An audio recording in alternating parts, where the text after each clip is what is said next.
Alrighty guys, let's fire up our Traeger Flatrock and make some hibachi chicken and shrimp. Let's get our ingredients ready before we fire up our Traeger Flatrock.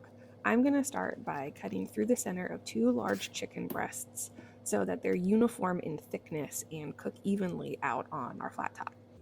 I'm also going to cut a couple lemons in half. We also need to grab our clean shrimp, some hibachi garlic butter, soy sauce, and stuff to make fried rice. Alrighty, so once you get all of your ingredients prepped and organized, we can preheat our Traeger Flatrock. Now, I like to organize my hibachi by dish on these little quarter sheet pans. It makes everything go really smooth and really simple for me once I actually start cooking. Let's get some heat on this thing. We're going to start by preheating all 3 sections of our Flatrock to medium high. We're going to heat all of them, even though we're not going to cook on the whole surface, because we don't want a cold section of cooktop to take away from the hot section. So go ahead and turn those to medium high and give it about 6 to 8 minutes to heat up. All right, so our Flatrock has been heating for about 7 minutes. It's nice and hot. You can see the smoke coming off of it. So it's time to go ahead and give it a pretty generous squirt of oil. Now I know what you're thinking, and that was not too much oil. And then we're just going to go ahead and spread it around with our spatula. Alrighty guys, we're going to start with our diced onion and carrots that we're going to saute a little bit for our fried rice. These are going to go for a couple minutes. Then we're going to add our chicken breast cutlets, and these are going to cook for about 5 to 6 minutes before I check to see if they're ready to flip. Season them with just a little salt and pepper, and then let them go for a couple minutes. Watch your heat source and reduce the heat to medium if it's getting too hot. Let's check our chicken. It is golden perfection. We're going to flip the chicken and then we can get our shrimp on. Season the chicken and shrimp with a little more salt and pepper. The shrimp is going to cook super fast, maybe 3 minutes per side. Now it's time to finish up with our flavor. We need a couple tablespoons of hibachi garlic butter for the fried rice, the chicken, and the shrimp. We're going to hit it all with a little soy sauce and then bring it all home with a squeeze of lemon juice.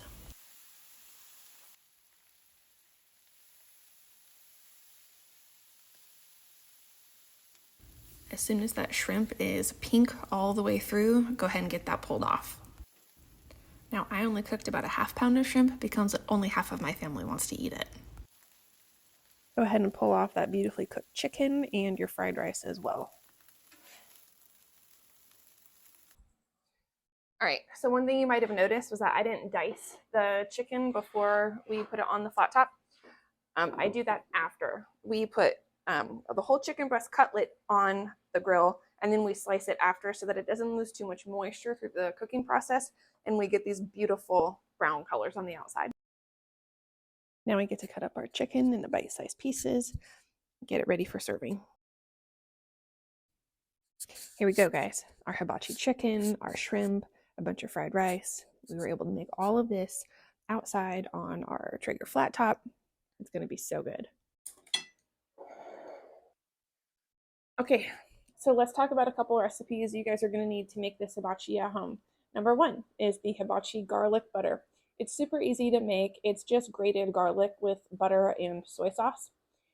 This creamy mustard dipping sauce, it's for the hibachi chicken, is so good. And then our Japanese ginger dipping sauce, which is for the shrimp. So the chicken goes to the creamy mustard sauce, the shrimp goes to the ginger sauce. You need all 3 of these to make the best hibachi at home and bring that dinner all together. So the links in the videos to all 3 of those are also going to be down in the description below of this video, along with the printable recipe cards that you can snag off of fancyaproncooking.com. So this has been so much fun. I hope you guys come back and hang out with me more. You know all the things that you're supposed to do now. You're supposed to subscribe and like this and share this and come back with me so many more times so that we can keep eating and cooking together. Bye, guys.